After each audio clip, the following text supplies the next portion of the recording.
There are 8 secrets that nobody ever tells you before you build a business. And I didn't learn them until I actually went to Kilimanjaro 10 years ago and figured this out in 7 days. Now, before I forget, if you're going to build any kind of a business and you want to learn the first step to going from self-employed to becoming a fully scalable business, make sure you click on the link pinned in the comment section below. And if you really want to do this quickly, go to blairsinger.com/plan. And one of us will sit down and plot a course for you. So there's 8 things that nobody ever tells you. And by the way, before I get into all that, I want you to know that I am in Thailand. That's right. I'm in Thailand. If you don't believe me, here, check this out. I'm going to do a little tour here of my room, which is kind of nice. But what's really nice is being here. Now, I don't know if you can see all this, but out here's the ocean. Lighting's not so good. But here in Thailand, where we're doing an amazing program, we're going to be doing an amazing program called the Ultimate Personal Development Program with my friend Rami, with about 25, 30 brave souls who are going to learn this lesson in 5 days. These lessons in 5 days. And so I'm going to share them with you right now. Because had I known this before, I might have plotted a way different course. We always say that mountain leadership is the same as business leadership. And that's my experience too. It really is that. So stay tuned, take some good notes, because nobody's ever going to share this with you. I've read, watched the videos, 8 secrets this, 5 secrets that. None of this is covered on any of that. None of this is covered. So stay tuned and take some notes, okay? Now, first of all, overall, the reason I learned this on Kili is that the harsh realities of a mountain very much mirror the same harsh realities of a business. And the same joy, fun, exhilaration, and reward is also there. So they kind of operate in the same place, okay? So the first lesson that nobody ever teaches you when you go to build a business, and that is the power of how to really recruit. How to really recruit the right team. And this is not about money. This is not about opportunity. This is not about resources. This is really about getting the best people is based upon the best mission. And your ability to articulate it, whether it's one-on-one or one-to-many. This is not just recruiting people to be on your team. This is recruiting resources, raising capital. When I did one of my real estate deals, I had to raise over $3 million for a piece of commercial real estate.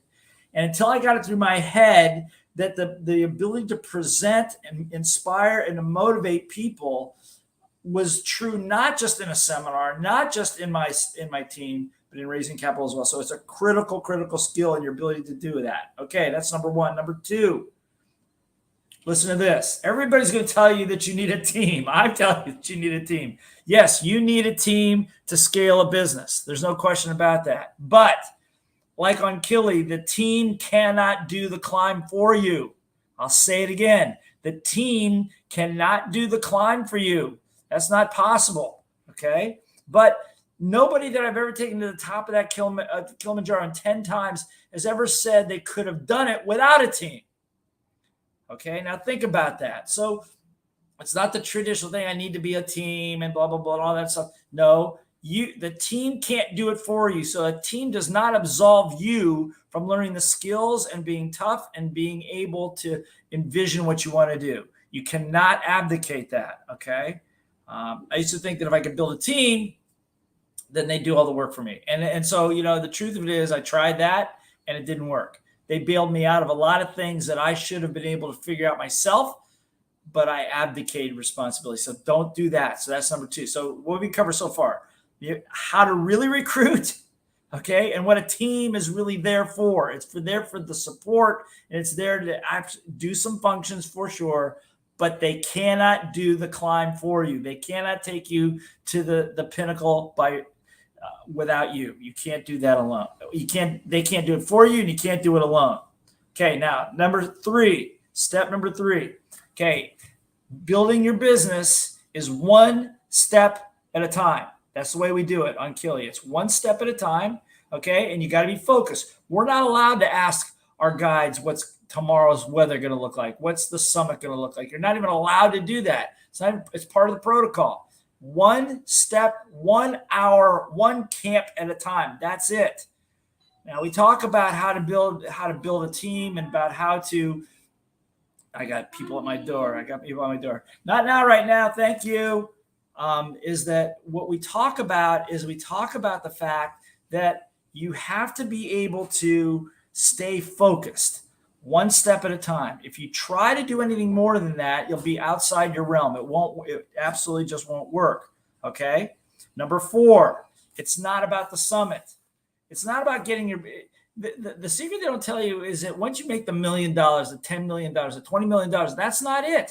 You're never going to be satisfied. Nobody tells you that. There's some euphoria, there's some accomplishment, there's all that kind of stuff that happens. But the truth of it is, it's not about that.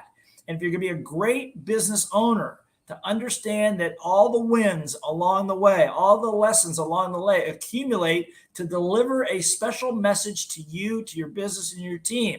And if you're unaware of that and you're only focused on getting to the top, some people we took were only focused on the top. They didn't pay attention to what we saw. They didn't pay attention to the other teams. They isolated themselves. And you know what? They struggled.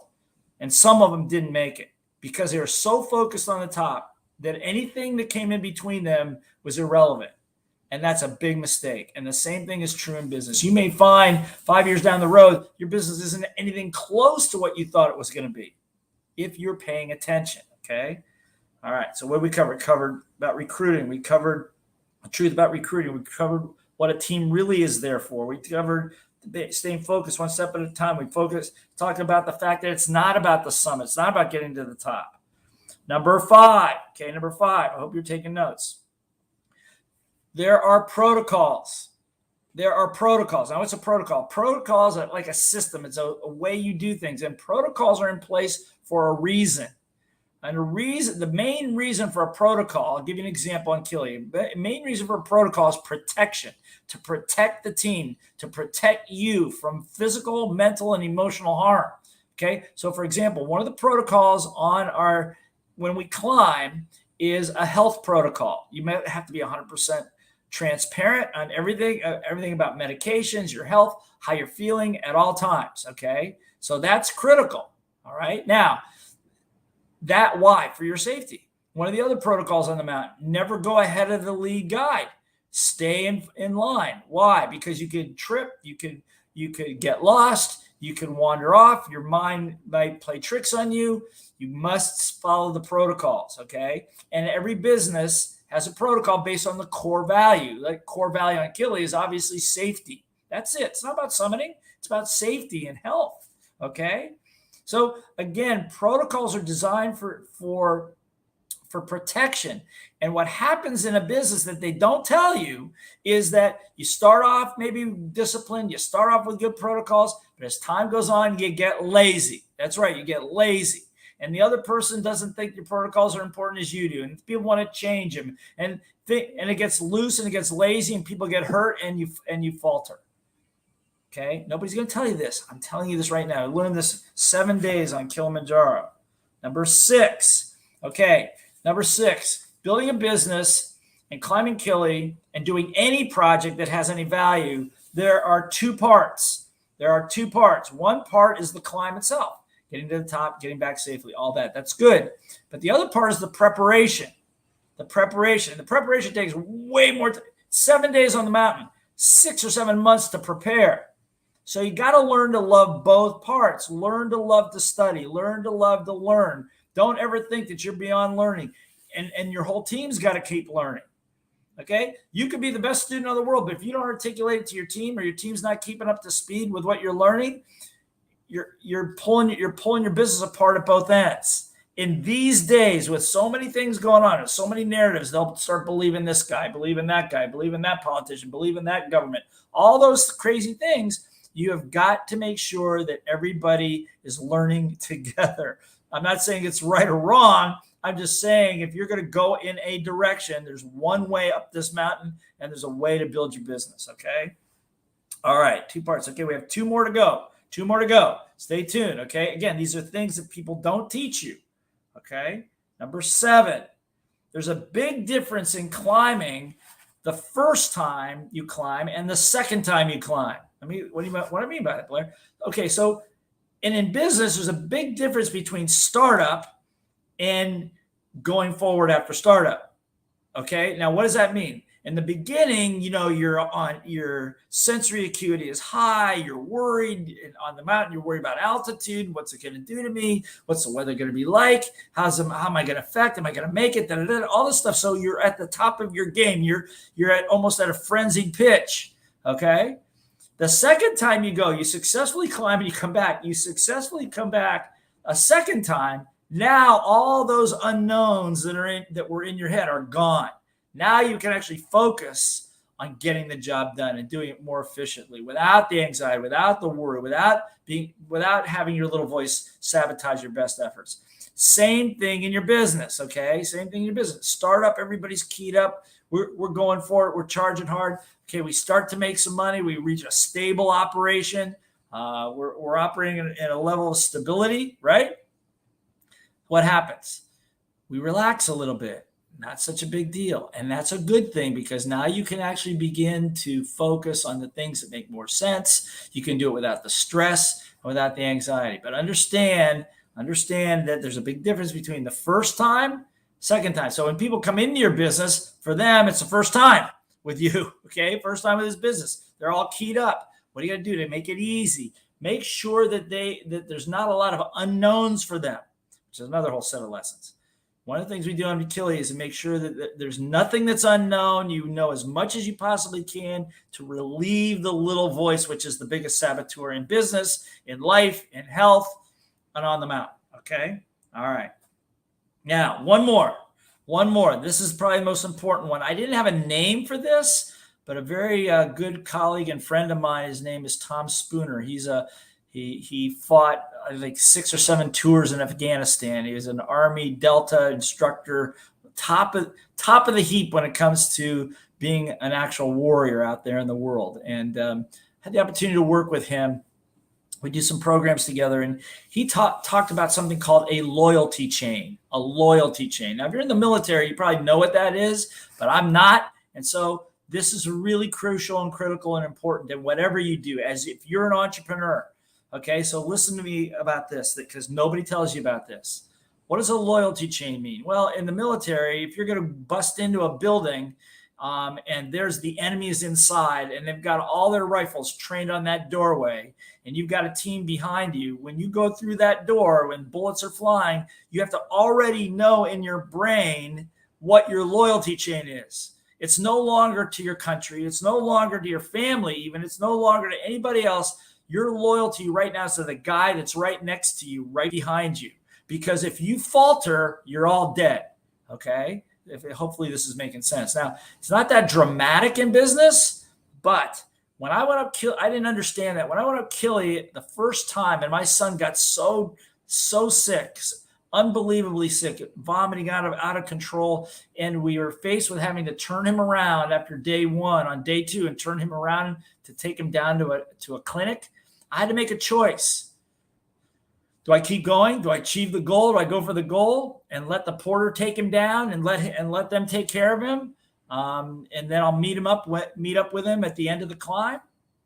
But somehow thinking about sending my 16-year-old son down into a third world country where people didn't even speak English, not knowing what was wrong with him, was as unacceptable as not climbing that mountain. And luckily I had what I call a code of honor.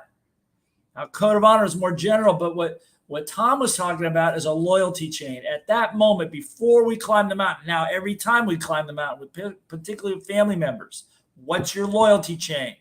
If something happens, what are you going to do? If somebody gets hurt, if somebody can't make it, if you're a father and a child, a husband or wife, what are you going to do? And make that determination clearly before you go into it. As entrepreneurs, we forget about our families sometimes. I'm just telling you the truth. We forget about our families. We forget about our loyalty chain. We're so caught up on getting to the frickin' summit that you forget the things. Remember, your emotion goes high, your intelligence goes low. The oxygen gets thin, your intelligence goes low. So you must have a loyalty chain in your mind as you go through building this business. Because otherwise you may get there, but the collateral damage will be severe. Okay? So the 8th step is know your loyalty chain. I learned more on that mountain about how to be a father, how to be loyal, how to love, and how to be the person that I always hoped that I could be. It had nothing to do with the summit. We didn't even make it to the summit that first year, but I went back and summited 10 more times to get all the other lessons that are up there, okay?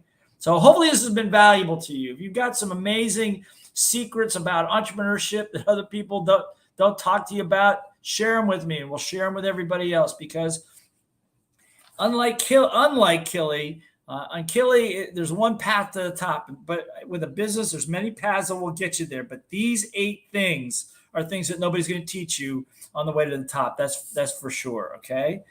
So if you like this, if it had value, please share it with other people, subscribe. If you'd like to know every time I put in a new video, click on the link and click on the bell, and we'll let you know when I post a new video. I'm here in Thailand. We're going to continue broadcasting from here. Again, if you want to go from the rat race of self-employed to business owner, if you want to become the person you always hoped you could be, hopefully these secrets will help you. Because if you don't know these secrets, you will face a lot of problems. You'll face a lot of strife, and hopefully this will help you. And again, if we can help you on your scaling to your summit, whatever that summit is, with your business, go to blairsinger.com/plan, and one of us will sit down and work it out with you. Okay. So again, hopefully you like this. Share some of your insights in it, but most importantly, heed the warning. 7 days on Kilimanjaro, the same as at least 10 to 12 years. By the way, I'm just releasing a book called Summit Leadership in a couple of weeks on this, and you'll have the opportunity to go into this in more detail. So again, thank you so much. Subscribe, share, love it. Okay. And take care of yourself. Be awesome. And don't forget the ones you love along the way. Be amazing.